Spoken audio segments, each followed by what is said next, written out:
So at the end of the day, it doesn't matter what pistol the military uses because they suck shooting. And it's insulting to everyone's intelligence when pretentious lies about handguns get spread by imbeciles who can't even question the figure of authority that started that lie in the first place due to the chain of command. Any military or law enforcement member who adheres to the pretentious philosophy should be immediately demoted. I'm getting to like the idea of the strong silent type that is often referred to because once these military individuals start opening their mouths, we find they're typically nothing more than loud, ignorant types who don't take the shooting sport seriously enough to even know what a respectful position is regarding handgun performance. So when you hear anyone repeating what can be equated to the military motto in some similar way, that's them telling you they suck shooting and that they're a liar. I don't know which is worse, you decide. On to the fact that both of these entities are government entities. Since when has the government always told the public and their employees the absolute truth? It's an interesting question to entertain here, nonetheless, simply because we know that sidearm selection is quite political in nature. Aspects such as safeties, accuracy, trigger weight, ergonomics, caliber, price, etc. are all requested to be within the specifications in order to serve the needs of mediocre shooters.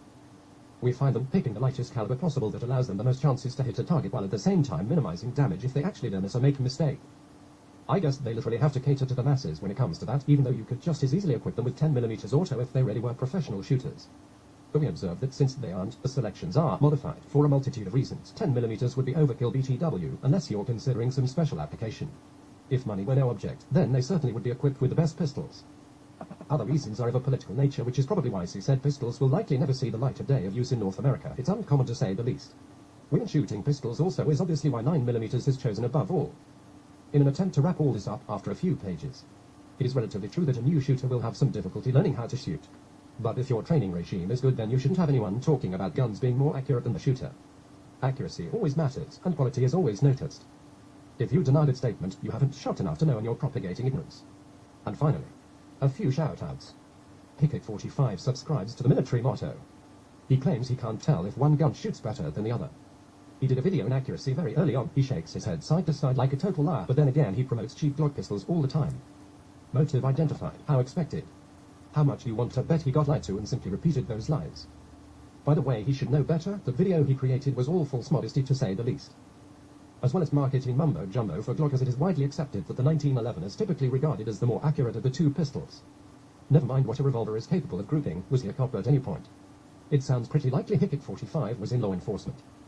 Nutfancy subscribes to the military motto, believing in the term combat effective as an automatic qualifier BTW. Admittedly, he's ex-military.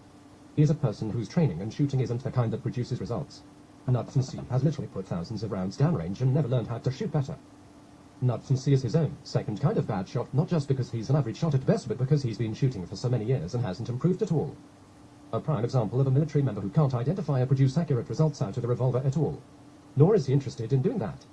It's amusing to see an ex-military member have his son shooting with a tactical doodle who is just terrible at shooting. This is what happens when you get trained by the military. You are handicapped to help others to produce real results, and that's why we saw many of the early modern shooting schools coming into business.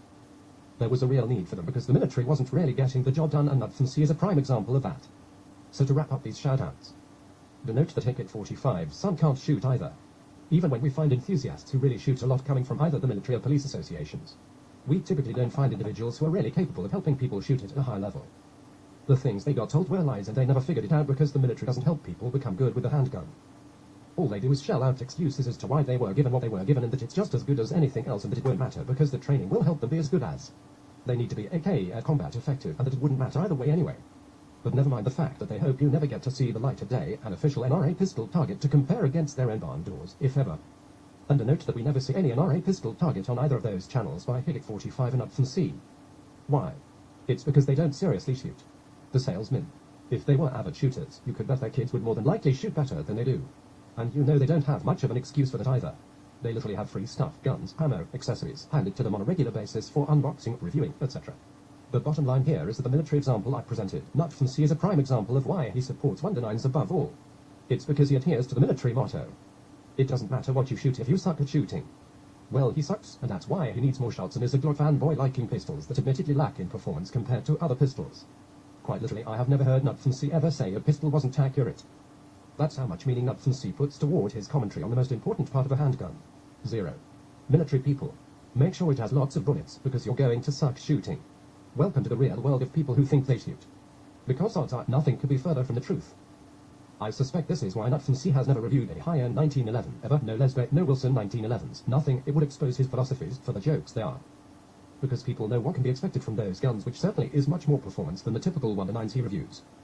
Is there any wonder we never hear about any ransom risk reports at all?